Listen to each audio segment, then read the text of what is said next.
call you yesterday with this news because I was just bubbling at the seams to just share it.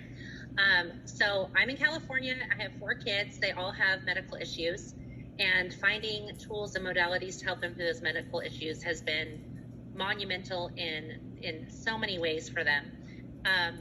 But tonight I'm just going to talk about 2 of my kids. Both of my daughters, one is 16 and the other will be 11 in November, were both diagnosed with cardiomyopathy just over a year ago. What is cardiomyopathy, Michelle? What does that mean? Cardiomyopathy is a disease of the heart, which basically means it's a low functioning output of blood from the heart.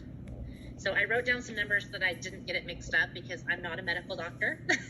Yes, and I only know from my research of what the heart should be doing.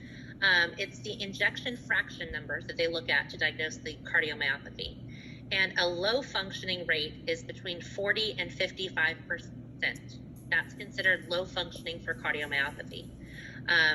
Possible heart failure is below 40%, and a normal range, which is the target that we want to be in between, is 55 to 70%. Okay, so last year, my oldest daughter, which was diagnosed with cardiomyopathy, was actually the more severe of the 2.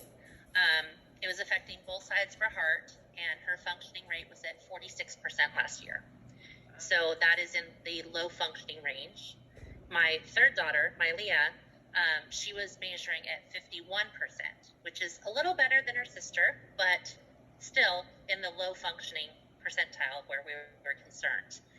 So a little backstory about Leah, she's also a cancer survivor. She just celebrated her 4-year cancer-free journey in September. So these medical issues are no stranger to our family. So kind of the modalities that I've used just from inception is, okay, we're going to treat it medically, but what else can we do holistically to support their bodies?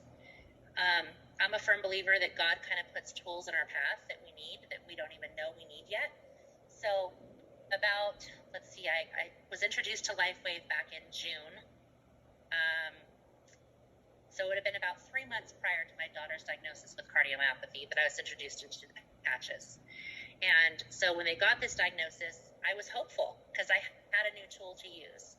And I immediately started patching my kids with the X39 and the carnosine because we know that that supports healthy heart functions.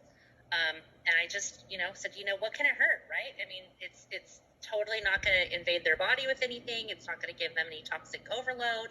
It's just going to support their bodies to do what it's meant to do. So I started patching them about a year ago, and they just had their 1-year follow-up with the sonographer on Tuesday of this week. And McKinsey's rate went from 46% to 60%. And my Leah's went from 51% to 64%. So now both of my daughters are within normal ejection fraction range, which is considered 55 to